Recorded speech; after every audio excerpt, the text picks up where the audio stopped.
All right, it is 9:30. Time for the Friday Night Hangout. This is where we grab a brew, shoot the breeze, and interact with you kids on the internet. A great panel is with us again tonight, taking time out of their busy Friday nights as the weather is getting a little warmer. We're thinking, yeah, you know what, Friday night, I want to stay inside. We'll do the round of introductions and the usual housekeeping before we get started, get everybody else settled in, but just a quick brief note on how things work. If you are watching live, you can scrub through the Hangout if you want to rewind, kind of like a DVR kind of deal. There's also the replay at the end of the Hangout where you can watch the whole program, and sometime over the weekend we'll have the audio-only podcast version that you can download via your favorite MP3 players.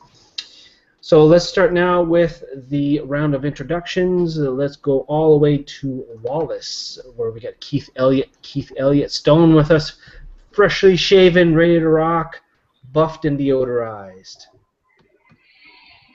And moving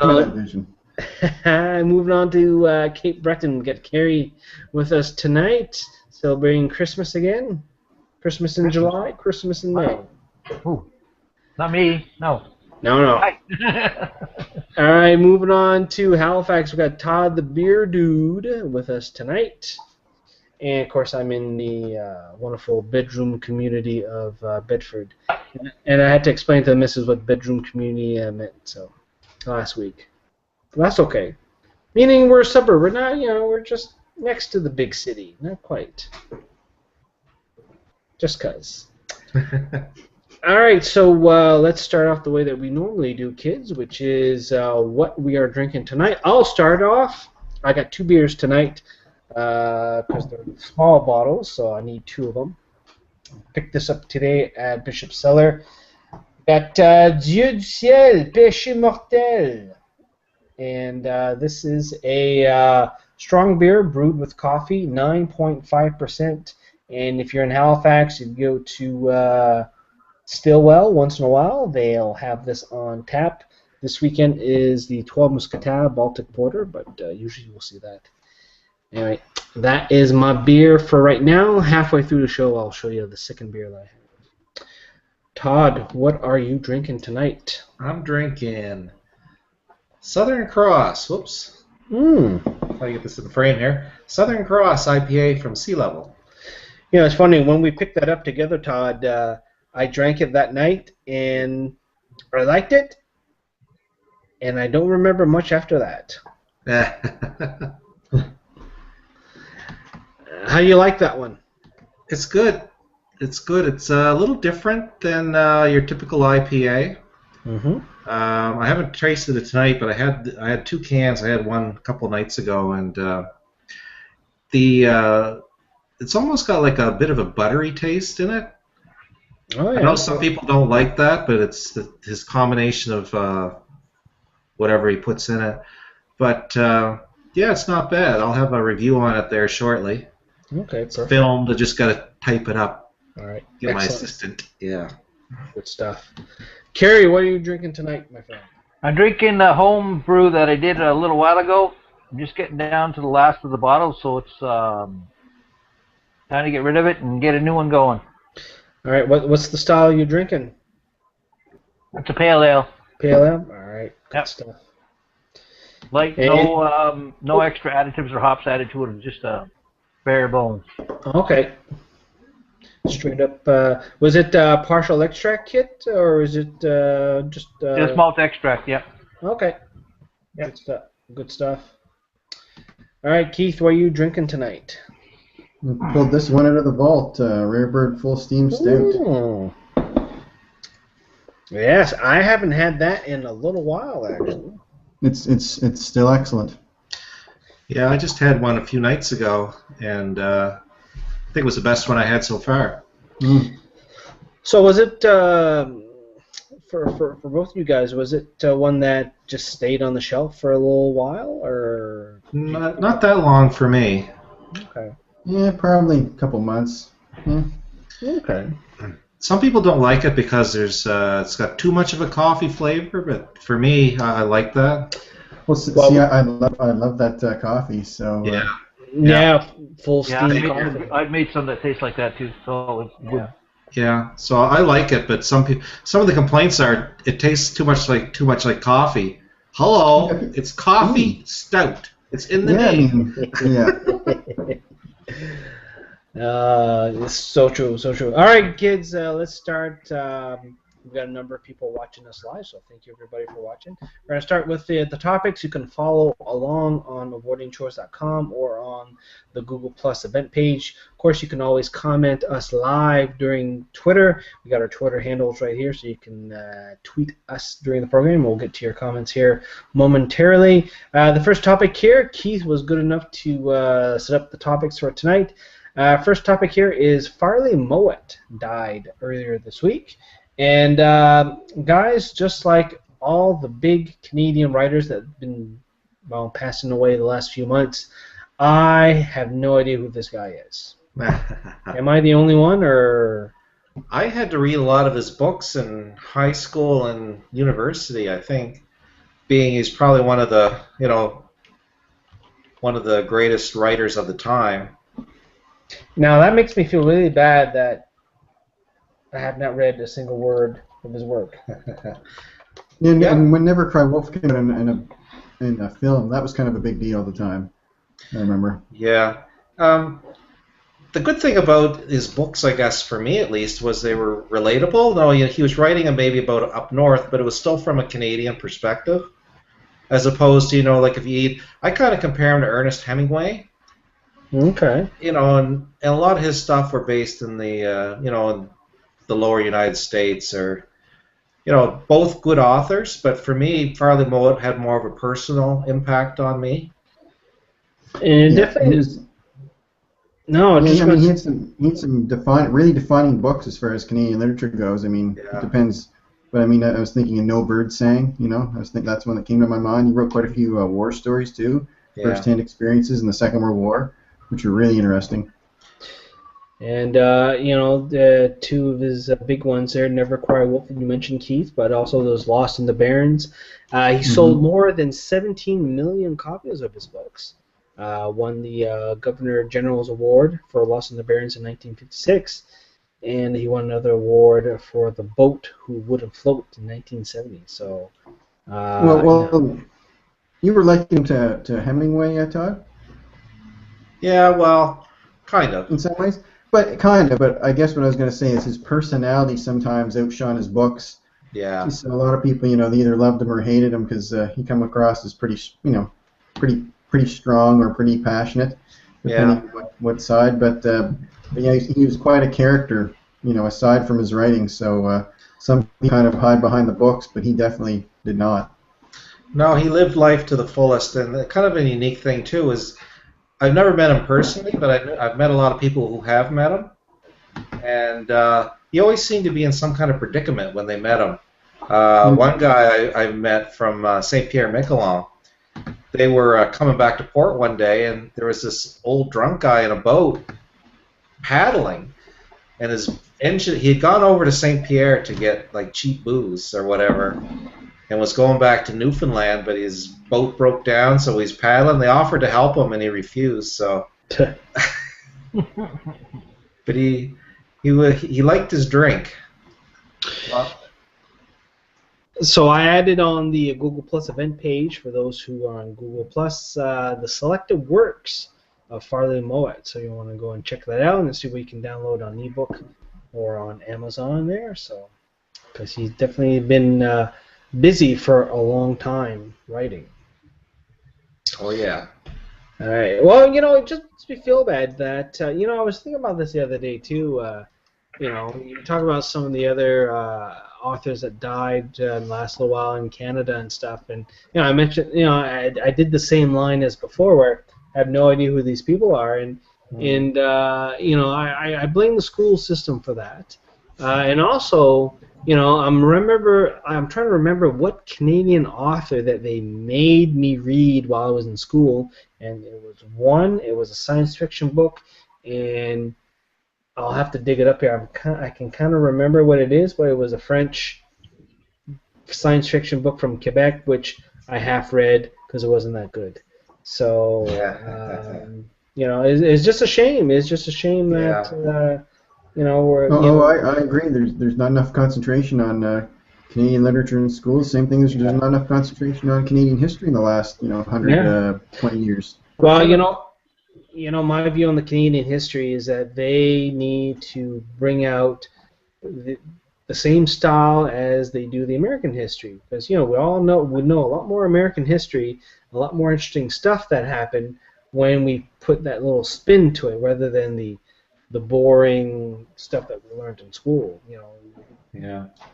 I don't know. We're bombarded with American content up here just because of the way it is, but I still take the time. Like, somebody came to me, like, when I was working at a particular company, and they wanted Canadian heroes. Yeah. So I started rhyming off about 10 or so, and they'd never heard of them. They could easily say, any American ones, but, like Laura Secord or, the guys that bought Responsible Government. I can't think of their names right now. Yeah. There's a French guy and an English guy.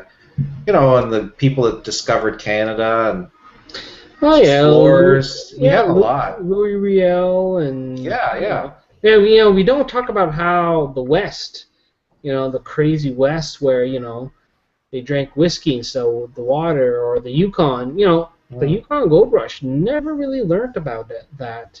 It's fascinating. Oh yeah, you get right in there. If you want to learn a lot of Canadian history, read Pierre Burton. Mm-hmm. Yeah. Another guy that I only knew from Front Page Challenge. Oh no. No idea who he was. Worst game show ever.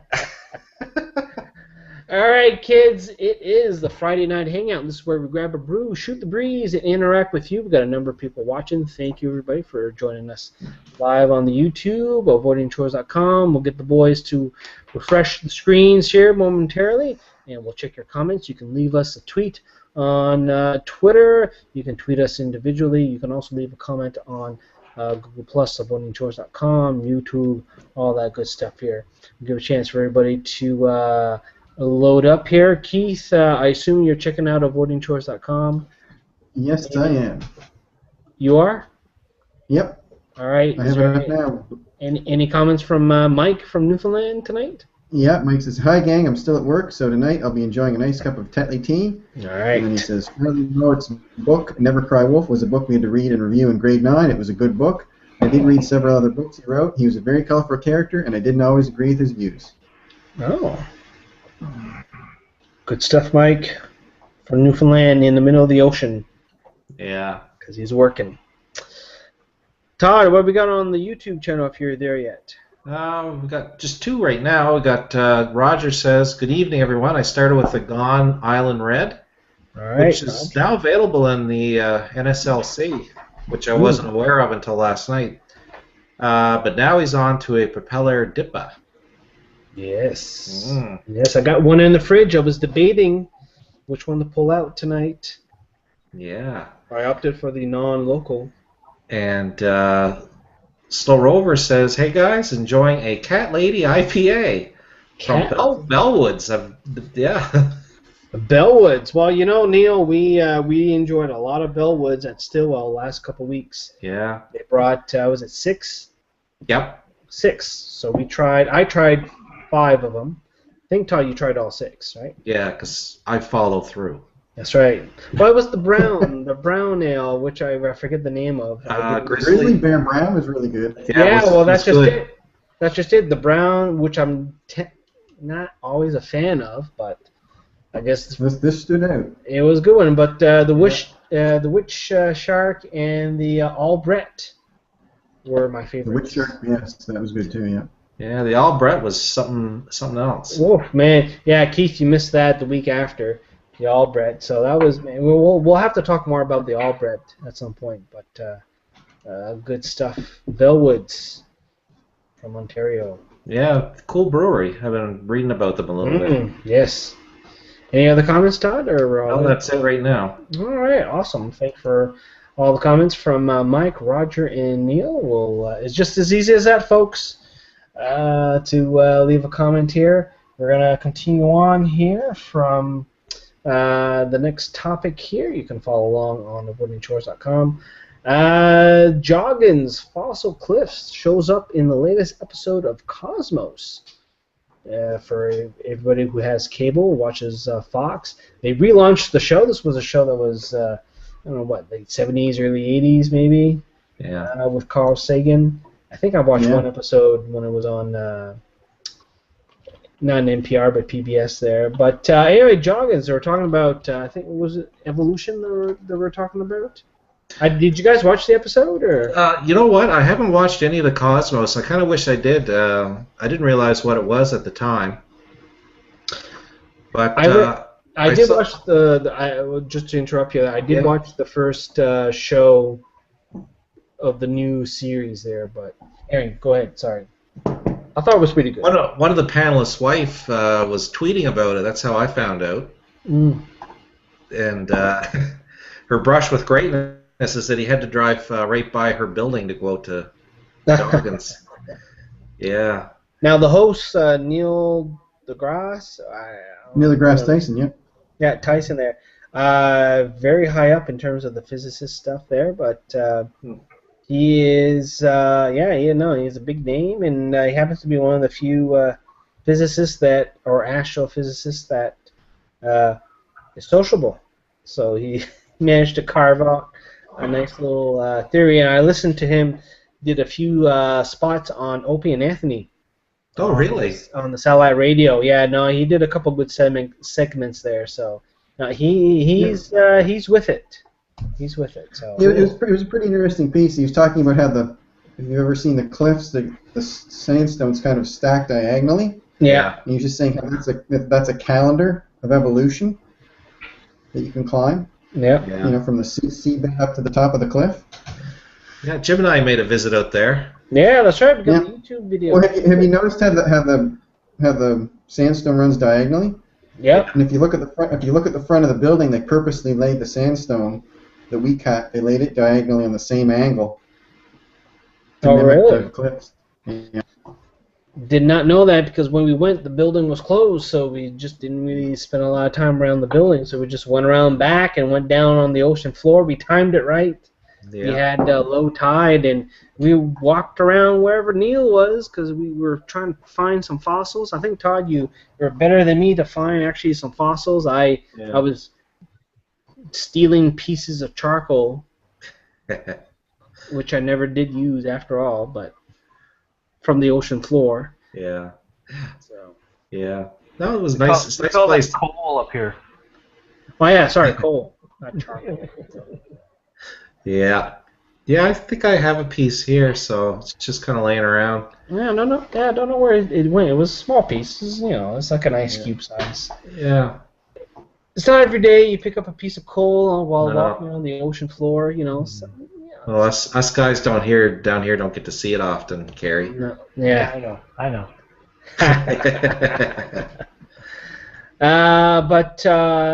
So the Cosmos show seems to be getting fairly good reviews. Nothing outstanding, but surprisingly, it's on Fox for one thing. Yes. So we'll see how long that lasts. But definitely, if you're able to watch the show online or live, definitely check it out. Pretty interesting stuff. Yeah, I'm gonna go back and try to watch it. Yeah. All right, let's move on to the next topic, which is kind of related here. In Cape Breton, up in the gypsum quarry, they were doing some blasting, and they uncovered some Mastodon bones, which is really cool. Because what's the name of this town? Stewiacke? Yeah. Mastodon Ridge. Out Mastodon Ridge near Stewiacke. They found some too. Yeah, they found some of a complete skeleton there, or mostly complete skeleton of a mastodon. That was a gypsum quarry as well, I think. Yeah. Oh, really? It was. Yeah, I drove up to see it. It's a massive hole in the ground. Oh. Man, it's big. It's shocking, and it's in the middle of nowhere, so you drive up on it. It's kind of cool. It's all fenced in, of course, but. Todd, didn't we? Yeah, there used to be a lot of farms there, and they bought them all and turned it into a big open pit. Yeah. So Mastodon bones, pretty cool. now I didn't get more of the story. Keith, are they gonna like retrieve the bones or bring it to a museum somewhere, or what's going on? I think right now they said the bones almost have to cure. You know what I mean? I mean, I know they're fossilized, but anytime you take any kind of stone or out of the ground, it's once it gets in the air, it hardens up a bit. So I think I can't remember now. I have to go back and look, but they're definitely going to dig around there and see what they can find. Yeah. So way better find than the last couple of weeks when we talked about the dead bodies, bones coming out of Linganish Beach there. So a little bit more positive story about bones in Cape Breton. Yeah. Carrie, you should be happy about that. Well, it all depends on where they put them if they return, because there's the North Sydney has a small fossil museum. It's not very big, and there's a lot of pieces of coal there that have leaves and other stuff fossilized in the coal that you can see the impressions. But I mean, unless they try to exploit it and say, yeah, okay, look, we found something here, and this is what we do, then that's the only way we can guarantee that we get some benefit from it. Oh yeah. Yeah. Hopefully it'll go up there, because it'd be something nice for the tourists to look at. And residents. For sure. Well, it's kind of like the motivation from the community in Newfoundland with the exploding whale. That the museum from Ontario, they're hauling those beach whales, back to Ontario to debone. So I don't know where I was going with that, but anyway, because we didn't talk about it the last couple of weeks. So let's move on to the next topic here, and then we'll get to the big segment, kids. If you're wondering about beer and food, probably the next 20 minutes will be pretty hardcore. But we're going to do one more story, do comments, Maritime Beer Report, and then a whole bunch of food talk. Yeah. This next story here, which is it's hilarious. I love this one. Anyway, the teens they're talking about beezing. Yeah. Which is my God! This has to be a hoax. This cannot be real. Anyway, we all know about Ben's Bees or Burt's Bees. Burt's Bees, yeah. Lip balm that you see at stores and a whole bunch of different products. So apparently, teens are taking the lip balm and just rubbing it on their eyeball. Rubbing it on their eyelid because it has peppermint oil in it. Or something, or rather, yeah. So they're calling it beezing, but doctor's saying you're gonna get pink eye if you do that. Maybe that's why my eyes are so sore. I'm thinking this is one of these trolling things that comes out of Reddit or 4chan. But you know what I think? I don't know if it's true or not, but how many freaking people are going to try it? You know, since that article came out, that Burt's Bees, like people like... Yeah. Well, I can tell you there's a bunch of teens in Studiac and somewhere else that's all of a sudden going to the emergent trail of someone with a puffy eye. Well, geez, the price of gas these days to go huff it needs a price break, man. Cheaper to drink. Cheaper to drink, yeah. And you can't buy Morning Glory seeds nowadays, so... Oh, yeah, and like, what is up with this ingestion with eyes? Like, wasn't that thing, too, like, taking vodka or either putting in their eyes or up the rectum or something? For a while. Yeah, rectum there for direct access. Yeah, I don't know what... Direct access. You can't taste it that way. No. I don't know what kids are thinking, but anyway, beezing. Yeah. Don't fart. Yeah, if you do that, don't fart near an open flame. All right, guys, we're going to do a quick check on the comments here, and then we'll get into the big food and beer segment here. Just a reminder, everybody, that you can comment on YouTube or votingchores.com, Twitter. The list is endless. The panel is with us here tonight, and we've got a number of people watching, so thank you, the people watching. We'll get to your comments here shortly. Keith is reloading the browser, and... No comments. No comments. Oh, Mike must have been called to work. Todd, what do we got for comments? Mike got a few by now. Yeah, we got Jason Spears says, hi, everyone. Having a home-brewed smoked porter tonight. Oh, that must be delicious. I betcha. The Outdoor Adventure. It says, howdy, gents. Hey. Stop by to say hello from the West Coast. Hey. Yes. He's been trying to figure out how to get more vacation lately, if anybody's followed him on Twitter. Because he has his all burned up by the end of August, I think. So. Oh, is he? Eek. Yeah. Eek. It's that whole thing. It's like you want to go out and hike, but you need money. So you have to have a job. But if you have a job, you can't hike. Yeah. Yeah. Well, I know. I follow his Twitter. His tweets in the morning when he gets up there. He does a very ferocious output in the morning, and then around 10 o'clock local time here, he kind of has to like go to work or something. Yeah. He kind of stops. Yeah. So if you're on the morning, you see him. He's on pretty well every morning. Oh yeah, hiker chat. You'll see him doing that. Yeah. I try to do that once in a while. It's on Friday though, so I can only do it every other week if I'm home. Yeah, that's the problem with all these Twitter chats. You know, we're in the Atlantic time zone, and it's just too late for us to actually get in and do it. So. Well, it actually starts at 1, I think, 1 in the afternoon here. So it's just, if you're working, you just can't, and you could do it, but... Yeah, there's another one that starts at 4 o'clock or 5 o'clock. Yeah, that's the Sierra Trading Post, I think. Yeah, which never works out. Yeah, so for me, all these Twitter chats that we should be part of, it's not working out. So. Well, one of these days. Oh yeah. Strange Bruising says, "Hi fellas, enjoying a DTPA, a double Transylvanian pale ale." Ooh, that sounds interesting. Brasserie Kuhnen.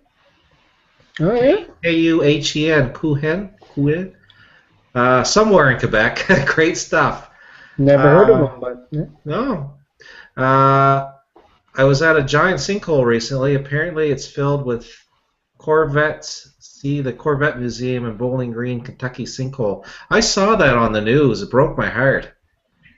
The sinkhole opened. Did you see that, Jim? Sinkhole no, I missed it. Under the Corvette Right Museum. inside the museum. What's that?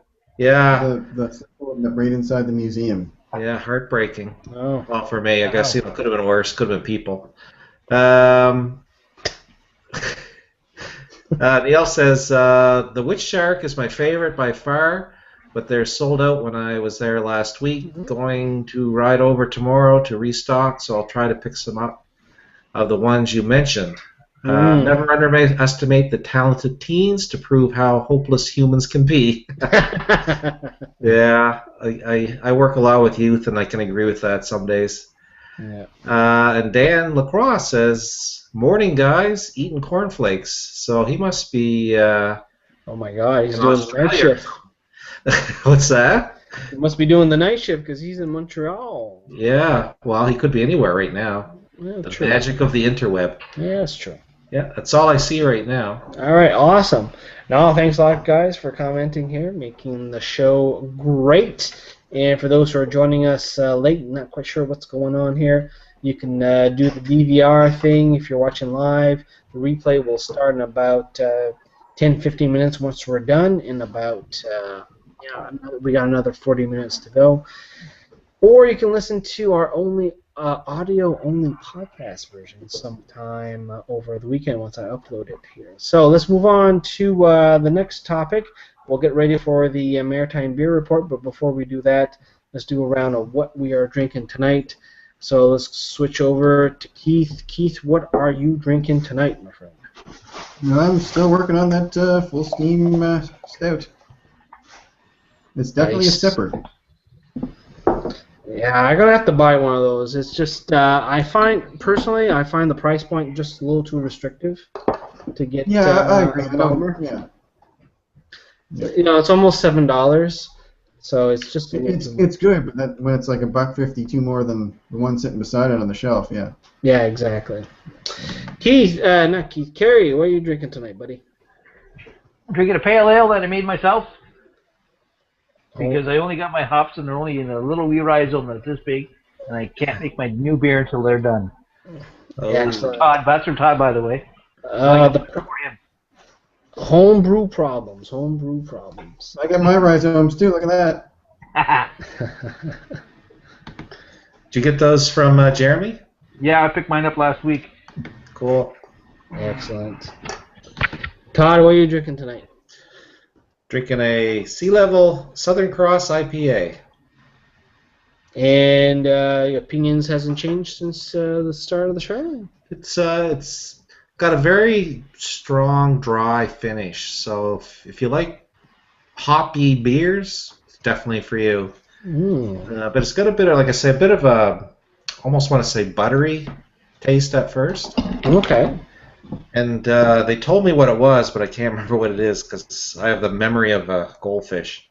All right. We'll see that video on your YouTube channel soon enough. I got here. I'm moving on. As I said, I got 2 beers I'm drinking tonight because it's in the small bottles tonight.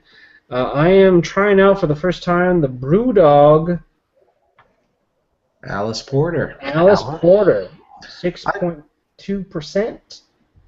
I like that, Jim. So Yeah, you like that? yeah. A delicate mirage of chocolate, red fruit, and burnt sugar.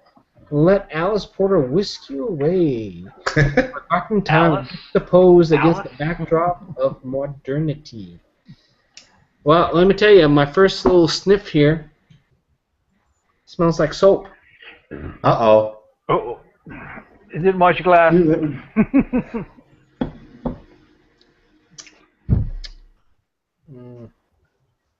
Bad face.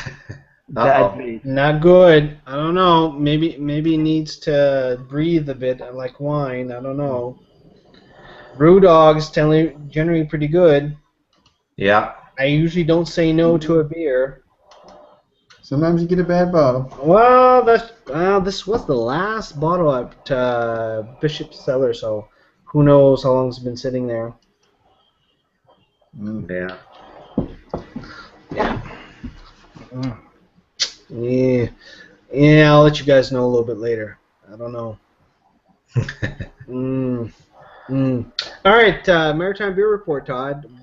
Ready to go? Ready to go. All right, buddy, all yours. All right, we got a few things here this week. Mastodon Brewing and PEI are making a new beer called Summer Solstice with the Citra hop. Now, this is kind of a trend that's going on. I noticed they asked their Facebook fans whether it should be filtered or unfiltered. And they came up with a consensus to make it filtered. Or, sorry, unfiltered. So it's going to be a little cloudy, but it's going to leave a lot more of the Citra hop flavor. Yes. That's kind of a cool thing. You know, they're actually engaging with their fans and whatnot to that's pretty cool. kind of map out what they're going to do with their beer. So saw that a little bit with Garrison with their test batches. So cool. Hard to believe, but PEI Brewing Company's first anniversary.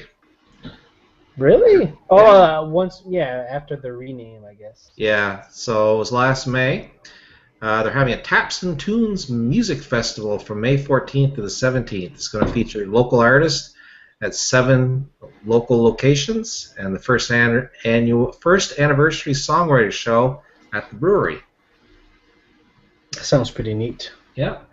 Hammer River Brewing's been a little quiet lately, but they've mentioned that they are brewing their inaugural batch of their Imperial IPA called Too Hop to Handle. And he hopes to have it listed with the ANBL within next month. Well, they've been pretty busy helping out Big Axe, I believe, to set up operations there up in Nakawik. So. And I think he went away on vacation after that, so he's trying to catch up now for his tap accounts. Yeah. Picaroon's Brewers Bash, I still don't have many details yet other than it's July 12th in downtown Fredericton, but they are looking for volunteers. So if you want to help out, volunteer at picaroons.ca. The next big beer, and I'm kind of excited about this one, Jim, Boxing Rock. Yes. They're releasing their latest seasonal brew called La Rive du Sud, which they claim to be Nova Scotia's first bière de garde. Yes. I believe it would be. Yeah. And, I don't think they're lying. Nope. Yes. Yeah, continue. I'm very excited about this beer. Yeah. So the launch is tomorrow at Stillwell. And expect to see them at the brewery and the private stores. From Boxing Rock, they said it's made with a simple base malts and dark caramelized sugar. This seemingly simple combination of ingredients yields an ale of noteworthy complexity. with notes of biscuit, caramel, toffee, as well as tangerine, peach, nutmeg, clove, and allspice. We lagered, well guarded actually, this ale for weeks until it was perfect.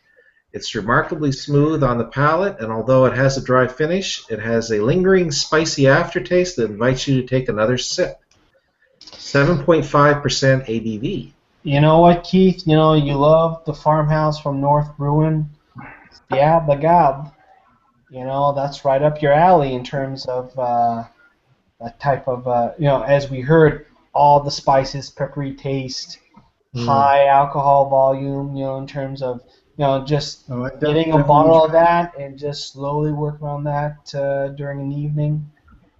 So yeah, I'm looking forward to getting my hands on some bottles of that. Yeah, so I think, Todd, we're trying to organize to go on Sunday, maybe. I don't know, over the weekend. I know we're trying to work it out there. Usually we go on Sunday afternoons, but we may have to modify that schedule a little bit here to make sure we get down there. So should be quiet on Mother's Day, unless it's full of mothers. I would hope so. Yeah, that'd be funny to see a whole bunch of moms having the diner burger with a couple of pints. Yeah, winking at us. Yeah. Hey. These arms are strong from bingo.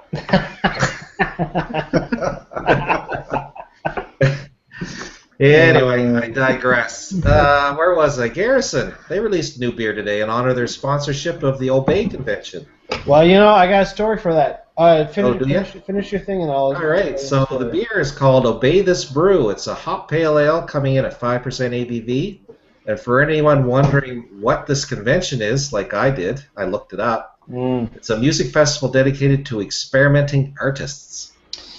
Yes. Now, they started last year, and I asked myself the same question last year. What the hell is this oven, whatever they're called? Here's the thing. I went down. I have this thing where Friday afternoons or Friday over lunch, I head down to the Halifax Farmers Market. And with cruise ship season in, a lot more vendors are in the farmers market, a lot more food options.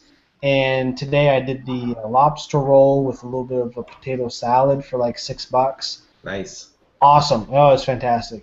Anyway, after I have my lunch, usually I'll walk over to Garrison to pick up a few brews for the hangout. And I walk up to the side doors, couldn't open the doors, it was locked. I said, oh, well, they open up the patio, they probably only have the front door open. I walk around the corner, go to the front entrance, trying to open up the door, couldn't open up the door. I was like, the hell, are they closed? So I see Buddy running up to the door with a piece of paper. They're doing a yeast transfer. So they can't open up the doors, so it'd be like another 10, 15 minutes or whatever. Yeah. So I'm like, well, I can't wait. Don't you know who I am? Yeah. I have a lunch hour. I got to get back to work. Sheesh. So that timing. I tell you. Jeez. First time ever denied a Garrison, let me tell you. But I think they just made it up, Jim. It's like, oh, there's that guy again. Asks all his questions. How can we keep him out? Say we're transferring yeast. But I did go over to Bishop's Cellar to pick up the beers that I'm having tonight, and they were unaware of this new brew, so it was news to them. Oh, really? Yeah. Well, they just kind of seem to drop it. I don't know, like some of the breweries actually send me little notes ahead. They're releasing new beer, or doing this or that. But Garrison, they just kind of plunk it out there at lunch. Hey, there's a new beer out. Well, with no details. Here you go. Well, did you see what Stillwell is tapping tonight from Garrison? Or the Stubborn Goat? No. It was at Stillwell. Okay, what was it? I missed it. It was like a chili wheat something. Oh, man. Yeah, it's crazy. Yeah, I would love that. They're getting. I'll try to bring it up on their Instagram here. But anyway, continue on with your beer report. I'm sorry. It's a long one tonight. Anyway, insert joke here. Meander River Farm and Breweries made their announcement. They're going to be open May 17th. Now, it is a work in progress, they say, but they will have product and beer that they'll be selling from the farm gate. Mm. So, yeah, so I think you said you're going, Jim. I'm going to try to get up and Yep. say hey and pick up some beer. I've been anxiously waiting. This is really exciting. Not only because we have a brand new microbrewery in town, it's because they're trying to do something different. Now, we first got exposed to them as they were building up their hop farm, and they've been contributing hops to some of the beers. But they're going to be the first CSA brewery in Nova Scotia. Yeah. And what I mean by that is you pay up an amount. I think it's $100 or $150. The first one, Todd. Yeah, I think I haven't seen the details on it yet. I saw them before. But... Yeah, so people might know about the community-supported agriculture, where you pay an amount and every week you get a box of vegetables and stuff that you can get from your CSA. And same thing too. You pay up front and you get X amount of fill-ups with that and a bunch of perks and stuff like that. Yeah. So I really like that idea, really, when it comes down to it, because as they grow and evolve, I will come with my growlers and fill up, or get a tour, get some of their limited series stuff. So I think it's a really good idea.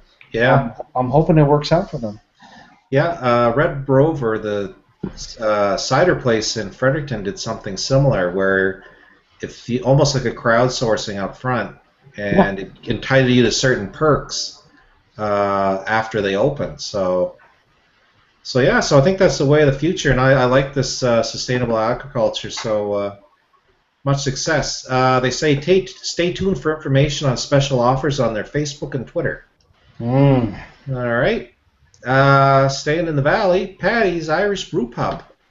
They're holding craft brewery tours on Saturday at 5:30. Tickets are $10 at the bar. Price includes a guided tour with the brewmaster and a complimentary 16-ounce glass of one of Paddy's brews. So Roger will probably be there. He knows everything about it, though. He can give the tour. Maybe he'll be the. He probably designed the glass logo for that event. Likely.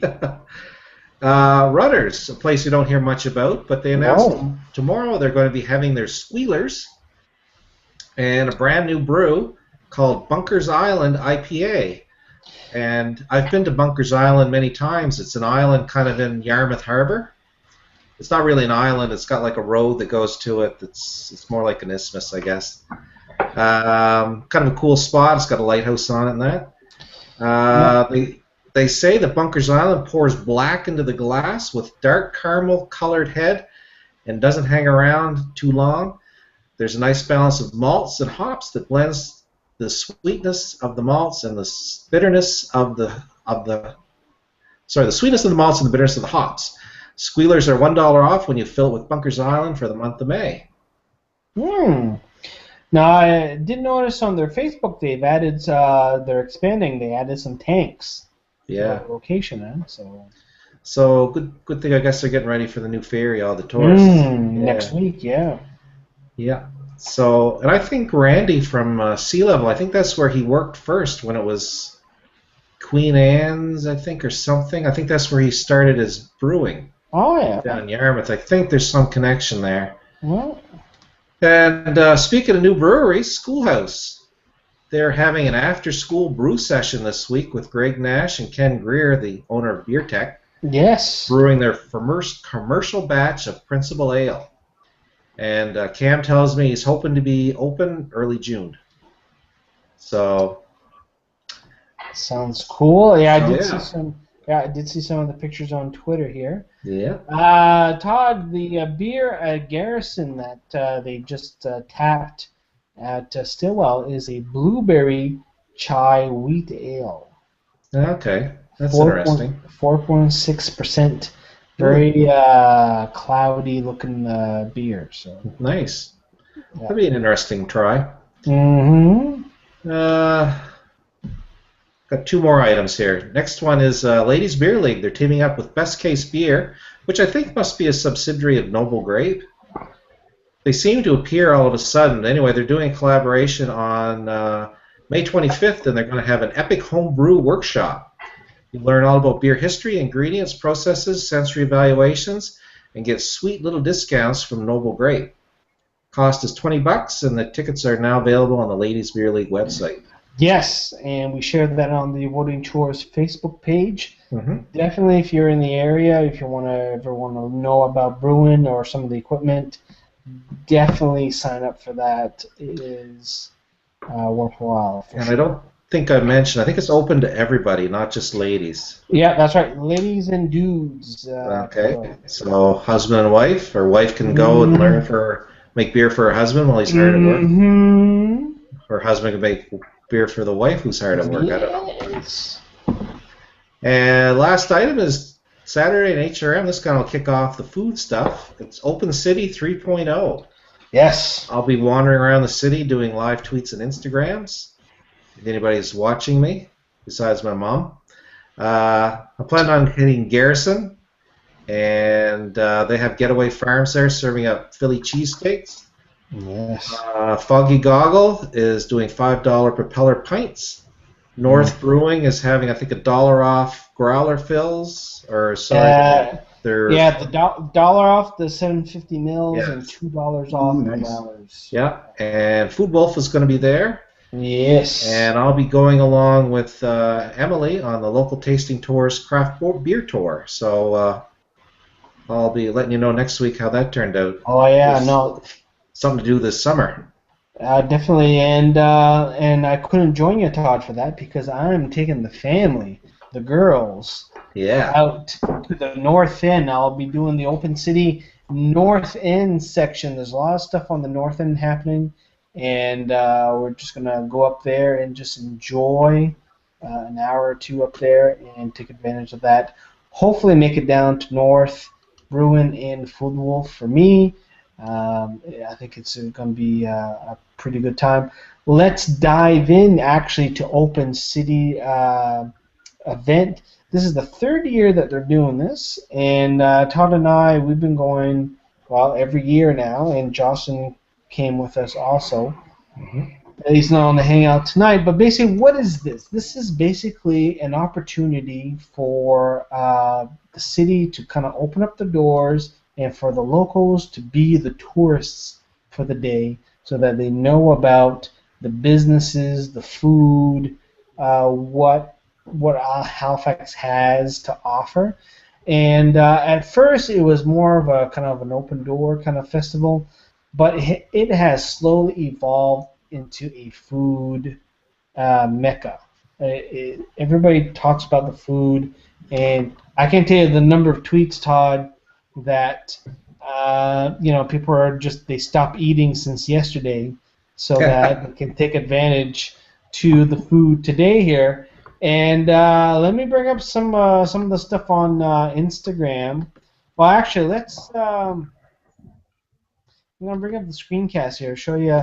You can go to ilovelocalhfx.ca, and you can see all the options that you have. But basically, you have the backdoor takeouts, which is literally, for a lot of the places, the back door where they throw the garbage out. You got to knock on the door, and for $5, you get a dish of food. You have that, and then you have sales and specials and tax-free, free parking. A lot of the museums are free admittance, so the Natural History Museum is open, the Maritime Museum is open, so there's a lot of cool things happening. If the map can come up here, we'll show you all the locations. Here we go. You can see a map here of Halifax. All these markers is stuff happening, and you can see, guys, downtown is just insane. North End is insane. Dartmouth is insane. You know what? You just park your car somewhere, whichever part that you like. Gottingen Street, North End, North, Agricola, Quinpool, Dartmouth, you are set. You can walk into any of these businesses and enjoy stuff. Yeah, it's going to be quite a day again. Well, let me click on one of them here. So, for example, because I'll be in the North End, Todd. Yeah. Tomorrow. I do believe Salvador's has those breakfast things again. Hells yes, son. Yeah, you know where to start. And what we're talking about, this is just like a 2-minute walk to get to these areas here. But Mother's Pizza got the backdoor takeout. They got their soft serve ice cream for $1. That's an option. And all this is to know more about the business, right? Yeah, They have excellent pizza there. It's fun because there's so many people out walking around. Oh yeah, it's and if you're on Twitter at all in Halifax, you run into so many people. Humanity got the gelato 2 for $4. You know, the yarn store has a little show there. Salvatore's got. Ooh. Yeah, no. Salvatore's got the breakfast calzone. Oh. Yeah, that's what I'm talking about. Yeah, but I like this Coney Island Hero. After 3, looks pretty good. The next one that is awesome. Oh, hang on. Which is next door, which is Hamashi. Hamashi Kita. They have an 18-piece maki for $10. Nice. And they got some pad thai. Highland Drive Storehouse. They got burgers and sausages going on. I like the second thing though, the bacon chocolate chip cookies. Yes. The Alliance Française. They got a brioche. And Je t'aime. Eco Artistic Family Space and Cafe. Free coffee when you bring your travel mug. Woohoo! So that's nice. And Steve Areno's, they got a $5 prosciutto, brie, and pear baguette. Look at this. Ooh la la! Look at that, guys. Let me tell you. That's some food porn right there, my friend. Yeah. Right there. Right there. Looks pretty good. What else we got going on? And it's not just food. There's just all these other businesses too. The Nomad Gourmet got their chicken and waffles tomorrow, $5. And if you haven't had the chicken waffle from Nomad Gourmet, you haven't lived. You're living it. You're not living it. You're not born. Yeah, you haven't done nothing yet. You gotta get this. They'll be on, I believe, Spring Garden Road. Actually, Jim, I think they're at the Seaport Market, if I'm not mistaken. Okay. Their normal spot is on Spring Garden Road, but I think I read that for Open City, they're at the market. Okay. Here's the breakfast calzone, if you're interested to know what it looks like. That was so good. Oh, my God. Okay. Yeah, this is what happened last year. We went to Salvatore's first, and we should have got one and split it. Yeah, well, that's just it. Yeah, we had the calzone, and we didn't have any room for any other food. So we had to walk 5 kilometers to work off some of this food so we could have something else. But anyway, it is a nice event. When the weather's nice, it's fantastic. It might be a little bit cloudy and stuff for tomorrow, but it is a great opportunity to discover shops, even stuff that you said, well, I'll never go in here, but hey, you know what? The door's open. They got something going on. Let me just walk in and see what's up. Maybe if somebody visits, I can tell them, maybe they're into it. So anyway, I think it's a great thing. 3rd year going. Yeah, there's all kinds of burgers. There's a lobster poutine at the Cut. Oh. Just an unbelievable amount of stuff. As far as beer related, basically I kind of told everything. I don't think I didn't see Rock Bottom, and I didn't see anything at Rogues. No, and parking is free. All the park and pay lots are free for tomorrow, so there's really no excuse. You say, there's parking is an issue. just go down to one of the lots, not the parking garages, but the open lots. It's all free, so you don't have to worry about it. Park to the one closest to the farmer's market, and just do a loop. There's like 5 loops you can do, and you're not going to be able to hit everything, and there's going to be people lining up for 2 Doors Down and Chives and a few other places there, but it's more. It's just more just discovering the city and seeing what businesses are out there. Yeah, we always had a great time. So. Yeah, and I remember the first year I had set up some geocaches for people to do a walking tour, and that kind of went well, but we didn't do anything for successive years. But anyway, it was something interesting. We definitely enjoyed doing it anyway as we're actually walking around. So anyway, I do recommend if you're in Halifax, definitely do the Open City. Totally worth it. Keith, you did a slow food and brew shenanigans in Wallace last week. Tell us more about it. I think it was the National Slow Food Conference was up here last week, and they had some documentaries, and they had cooking demonstrations and discussions, and they had a meal at the local restaurant. It was like homemade lobster rolls and they had fish cakes and homemade blueberry desserts and all that. And there was busloads of people come up for this.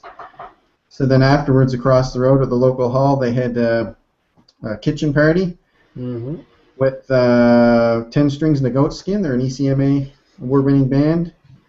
I think they're from PEI, but I forget. Anyway, there was 5 local brewers there. There was Uncle Leo's. There was Rock Bottom. North was there, as well as Boxing Rock and Big Spruce. Yeah, that's pretty much all of them. They had a dozen beers between them. I tried to get through them all, and I didn't quite make it. Well, at least you tried. Yeah, let's put it that way. A little effort. Valiant effort. But yeah, it was a really fun time for little Wallace. Lots of local beer. They had, at the kitchen party, they had homemade pretzels as well. Local baker. No, it was a lot of fun. It was like $20 for the kitchen party, and I think beer were like $5 each. So you couldn't go wrong. Nice. I don't have any pictures queued up from that though, from that event. But there's always this interesting stuff that goes up in your neck of the woods there, either in Wallace or Tandamagush there, in terms of food events there. So there's some interesting stuff that goes on. Oktoberfest is always a big thing. Yep, that's worth checking out too. So the next food event that's happening, Write Some Good. Write Some Good is a pop-up food event, and I guess it's something that started off in Cape Breton. They're going to do 3 days in Halifax. Basically, they're going to cordon off. They're going to close Spring Garden Road for 3 days, and basically they're going to actually that would be kind of cool. And then they're going to Cape Breton for 3 days, but basically they invite all these big shot chefs, and they got to do stuff with the local ingredients, and they're not really releasing details right now as to what the hell's going on, but there's a lot of people excited about this, and this is happening June 27th to the 29th in Halifax, and July 3rd to the 5th in Cape Breton. And boys, I believe we are on the road. Yep. During then, so we're going to miss the Halifax thing, just because we're going to be in Maine with our camping extravaganza. So basically, Kerry, when it goes up to Cape Breton, I'm assuming it's going to go to Sydney. Might be something you want to check out. Yeah, there's the events will be announced shortly on the website. So we'll see what happens. They'll try to get to one of them. Or something Yeah, exactly. else to do. WriteSomeGood.ca is the website you want to go check out. I need one of those little beer fests like Keith was at to make it more fun. Yes. I'm sure there'll be something going on there. Well, it was a lot of fun. I just wish I could remember all of it. Yeah. All right, guys, let's do a refresh on the screens for comments, and we'll do a quick check on comments. People, you can comment on avoidingchores.com. You can do Twitter, Google+, YouTube, and we're going to check them right now. Keith and Todd are in the process of refreshing their screens. Keith, you got Avoiding Chores all queued up? Yeah, Mike says my connection dropped out for a bit. I see on Bruno there's a few people are growing their own hops now. That sounds interesting. And he said, don't think you like that new beer, Jim. And he says, Not getting any better either. That's not good. He said, my last time home, I mentioned that I picked up an Iron Maiden beer at the NLC. I tried it, and it was decent, but nothing out of the ordinary. The novelty of the brand, sell more beer than the actual quality of it. Wow. And then he says, the Halifax Open City sounds like a great time. It is good stuff. And for this Brewdog Alice Porter, put in the comments if you guys had this beer before and whether or not you really like it. I like Baltic Porters. I like it a lot. And I can tell you there's 2 Baltic Porters that I have on a regular basis that are 10,000 times better than what I'm drinking here. So I'm hoping I got a crappy bottle. Yeah, I think you did, Jim, because I really enjoyed it. Now, and I'm like, it's sandpaper. It's not good at all. It might have been stored wrong. It's like getting a Heineken that's been cold and warm, then cold and warm. Yeah, and then it really I wouldn't be surprised this was the case here. Unfortunately, Bishops, they don't have all the fridges to keep everything cold, so this could be sitting in front of the store window for like 2 months, and I wouldn't know. Well, they just got it in that long ago, actually. So sitting in the front of the store window for 2 weeks or something, I don't know. But I'm very disappointed. Very disappointed with this. Any other comments, Keith? Nope, that's it. Todd, what have we got on the YouTube? All right, Dan Lacrosse says, doesn't Duciel microbrewery already have a summer solstice? I did a quick check on Untapped here. I found 13 beers named Summer Solstice, but Duciel wasn't one of them, but maybe it's in French. So they may have one. Yeah. I don't. Anyway, Well, yes. it could be Route des Épices. Yeah. There's 13 already, so now there'll be 14. Roger says the buttery beer flavor is a result of the presence of diacetyl. Oh, hang on, Roger. All right, you know what, Roger? You're out. You're talking beer geek stuff, diacetyl and freaking pheromones and all that stuff. Oh, yeah. Pheromones. No. He said it can be We're not present. He said it can be present for different reasons. Yeah. Roger, if you read the thread, you may be interpreting that as diacetyl, but that might not be it. You might know. For example, actually there was a thread here where Nash talked about Bad Apple Brewing, one of their beers, and people would consider that diacetyl, but it's not diacetyl, it's malt or whatever the. Yeah, well, that's what they were saying. I think was the malt, but yeah. So I wouldn't argue. I'm a bit of a novice. So. Well, that's just it. There's that fine line as to whether or not there's something wrong with the beer or that's how it's supposed to taste. So, Roger, you said the big word. No. That's okay, Roger. Chino says, "Sup, fellas? I'm sipping a Tommy Knocker Imperial Nut Brown Ale at 9% ABV. Nice.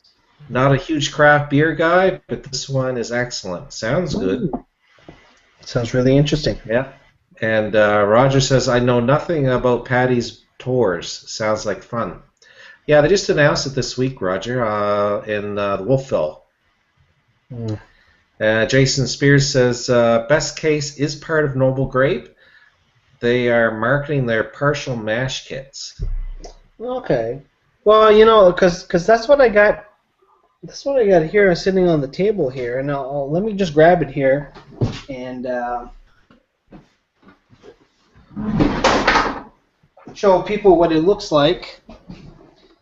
When you go to Noble Grape, you'll see these boxes on there. So this is your partial grain kits. So it has a little bit of malt. It has everything you need to brew your beer. You have your grains. It has a little bag to steep them in. And you also have a little bit of malt extract, the yeast, the hops, everything you need, and it gives you nice instructions, and you just follow the instructions, and you brew 5 gallons of it. It's you know. So that's good for an evening with Jim. You know what? I will. This is I'll show you what I got coming up. This is what I picked up here. I don't know if you guys tried this one yet, but I got the Northern Lights beer. So I assume this is going to be like a Molson X or Labatt Blue kind of deal. I think it's a Pilsner. Yeah, because they don't say. Beer. You know, they don't say. They just say a golden, crisp, and refreshing Northern Classic with a hoppy ending. What does that mean? I don't know. But I'm thinking I will do a live Google Hangout as I brew this. So as I cook it, I'm going to try to cook it this weekend. So either Sunday. Well, Sunday looks pretty good. So maybe Sunday I'll do a live Hangout where I start from scratch, brew this, shove it into the cardboard and all that stuff. So might be interesting, might be a disaster. Who knows? Tune in and find out. Yes, tune in. Yep. On Mother's Day. Go Mother's for it. Day. That's Yeah. right. Go for it. But is there any women watching, Jim? Well, usually we have Amber De Beers watching. We have. I was going to say, isn't every day Mother's Day? Well, that's why I'm taking out. That's why I'm taking out the missus to Open City tomorrow. Yeah. So that she can enjoy some stuff, because Sunday it's going to be packed at restaurants and Cora's. Oh. Everybody's going to be out for their brunches. Honey, you don't want that. You want to go out the day before the $5 backdoor takeouts where you stand next to the recycle bins asking for some of this food. And you get to say back door. Yeah. Any other comments, Todd? Yes, sorry, yeah, I got distracted there. Jason what goes on to say, I went to Write Some Good 2 years ago in Inverness. It was a disaster. It took 4 hours to serve dinner. I was hungry again by the time I finished dessert, and it cost a small fortune. Oof. So there's your endorsement. Ouch. We're not missing anything, so. Well, hopefully they got things kind of. Yeah, hopefully they fixed it up. Well, they can't go on too many years like that. No. Niall says, you guys are killing me with Open City info. So hungry. Oh. Jim, that assertive finger pointing shows that you've taken to parenting very quickly. Yes, I have been. And she's only 9 months old. Can you imagine when she's like 12? She'll hate you. Oh. Which means you're doing the right job. Roger says, I like the buttery taste. Planters Pale Ale is one of my favorites. So I know that they get criticized a lot. I'm talking about Sea Level for buttery. They call it buttery mess. But I don't mind it. I quite enjoy it. So here's what I was saying before there with my little finger pointing. I don't taste the butter or toffee in the Planters Pale Ale. That's not what I'm getting out of that. So yeah, maybe we need to all get together with this Planters Pale Ale and have like a rumble in the jungle. Nice. Decide tell or not. I'm down with that. Teasing Roger. Well, we haven't seen Roger in a couple of years, Todd. He's up there hiding in the valley. I can't remember the last time I saw him. Well, it's been at least a couple of years. It's been too long, I know that. Yeah, so we need to rectify that. But anyway. Yeah. That's all the comments right now, Jim. All right, awesome. Well, we're definitely over our 1 hour period where we usually do the length of the hangouts, and my beer is empty, so I'm gonna call that an evening, kids. We do have a number of other topics to cover. Let's do one more actually, and this was one of the ones that was the last minute ones. Today in history, there was two big events in Nova Scotia that that happened and resulted in a lot of people dying. One of them is Westray. This is the coal mine in Stellarton that I believe 26 people died. 26 miners died. I believe, Something like that, Jim. Something like that. Yeah, it's been quite a few years. Yeah. Over 20 years that happened. I believe it was It was an explosion, right? It was a buildup of coal dust that resulted in an explosion. Explosion, yeah. And that was one of the worst coal mining accidents in Canada since the 50s. And then also, there was a little controversy up in Sydney River. Earlier this week was the Happy Meal Day. McDonald's, their annual Ronald McDonald, fundraiser. People in around Sydney River, a little touchy about that because this week was the anniversary date, 22 years ago, where there was a mass murder at one of the McDonald's. I believe 3 people. Todd? Geez, I think there was 5 shot. I think 4 died. Yeah, I can't remember. Isn't that terrible? But And there's one girl that lived, but she might as well be dead. Like well, I shouldn't say that, but she's in bad shape. Yeah. Severe brain. They shot them all in the head, execution style. It was one of these late night, tie everybody up, try to rob everybody, and then try to terrible scene. Pretty sure you can if you Wikipedia Sydney River McDonald's. Yeah. Mass murder or whatever, it will come up there.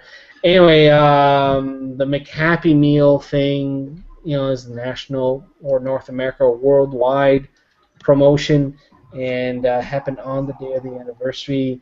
And people from the area, even though the McDonald's that had the event just never reopened, Todd, you were saying? They plowed it under. Yeah, so it's still fresh in people's memory, even though it was 20 years ago. Both news items made the national news in the United States, and my cousin called me from Massachusetts and said, "What the hell's going on up there?" Because they never hear anything, and all of a sudden there's like a mine disaster and a mass murder. And they say that this McDonald's thing was when Nova Scotia lost its innocence. He said. It was tragic. It was really sad because, and it was the fact too that it was 3 young guys that you wouldn't suspect, high school students, dressed back then. Preppy was kind of a style. Preppy you never would have known, but one of them worked there and they knew the security. I think they went and knocked on the door after closing, and the people recognized them. They opened the security door and they burst in and they got them, shot them all in the head and left them there. I believe one of them, did his time in Canada, where life sentence is only like 20 years anyway. Did he get out? I think he's on day release or something. Kerry, you're in Cape Breton. You're not far from Sydney River. Yeah, and I work in Sydney River. It's about 400 meters away from that exact spot. I pass by it, depending on which way I go home every day. The site where it happened is not developed. It's just a flat, empty parking lot right now. It's not being used for anything at all. But I can understand how people feel about something like that there. But it's no different than anything else. Somebody's going to complain about something that happened on a day that's unfortunate for anybody, and that's just the way we are as people. We'll complain about something that affects us, that brings back bad memories. Now, unfortunately, my happy day was on that day. Maybe McDonald's will change it in the future. Who knows? But again, somebody will say, "Oh, somebody beat up my girlfriend on this day, and it happened in the McDonald's parking lot, and I'm upset about it. So, it's just the way we are as people. It's unfortunate. That's just about it. All I can say about that. No, yeah, no, definitely. It's just a sad story, and it's taken a long time for people to move on from it. So, all right. So with that, I think we should end it on a very down note. With that, unless you guys got a really snappy, positive story. I'm out of beer. Dr. Dre, first billionaire, hip hop billionaire. Leave it to Apple to buy something completely useless that's overpriced. No. Okay, all right. All right. Look, you get the finger now. You get the finger pointing. Listen, Todd. No, okay, so people who have been reading the tech news, Apple bought, I believe, for $3.2 billion Beats, those headphones that look, headphones that everybody's wearing, all the kids are wearing. They are $100 to $350, depending on the headphone that they're getting. Anyway, or you can do like my son and buy a $30 knockoff pair on eBay that are better. Well, the thing is, the reports are they cost about $14 to make. Yeah.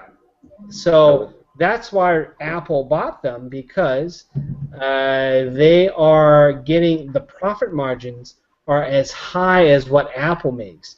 Yeah. They beat headphones. They're making almost $1 billion in sales and profit on these cheap headphones to begin with. So, but the other reason that China. What? They're all made in China. They all come from the same factory. You just put a different sticker on it. It's the same thing. Yeah. Exactly. And I paying that kind of money for something that's not going to last anyway. $30. Well, the thing is, they got the name, they got a number of people, but they also got the streaming music service that Apple has had a tough time getting into, right? They could have bought Spotify, they could have bought RDIO, but they bought, the hardware, which it's making money. They also have that streaming music service, which I'm sure will get rolled into iTunes here. So you say that Google Play Music's starting up in Canada. Well, yeah, earlier in the week, Google Music, all you can eat. The free, I went in there, did some searches, couldn't find most of the stuff I wanted to listen to. It's all on, because I'm subscribed to RDIO. Now that Google's in, the other Canada-only streaming music service, I pay $4.99 a month for an all-you-can-eat streaming music service, and I'm very happy with it. I got the mobile app playing and in the desktop, so I'm happy with RDIO. After looking at Google, the Google Play stuff, I'll stay away until it gets better. Personally, that's my personal.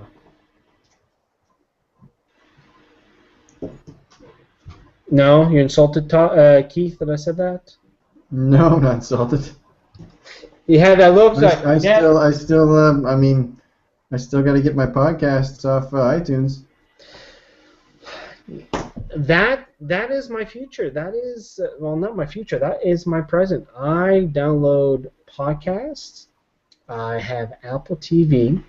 I have Netflix, and I have RDIO, and that is my complete media experience from video, audio, music. And that is really $13 a month. Nobody else has podcasts one-stop shopping. That's the problem. You have to go site by site to get your podcast, or you go to iTunes and you set up a subscription and you're done. Yeah, it's too simple. Once in a while, yeah. Yeah. Too simple. And I think that's probably what Apple's going to do. Now that they bought Beats, But the reason why I brought it up is that people were saying on the internet Dr. Dre is is going to be a billionaire. But I guess Forbes magazine, they already did the math. It's like, well, he only owns a quarter of it, so at most he'll be like 400 million or $500 million. So he's not going to be technically a billionaire, but that's before taxes. Yeah, he'll be doing all right. So don't worry about Dr. Dre. Don't worry. I'm not worried at all. All right, guys, we're gonna cap it for the evening. It looks like Kerry left, so we'll just. Maybe it's still below.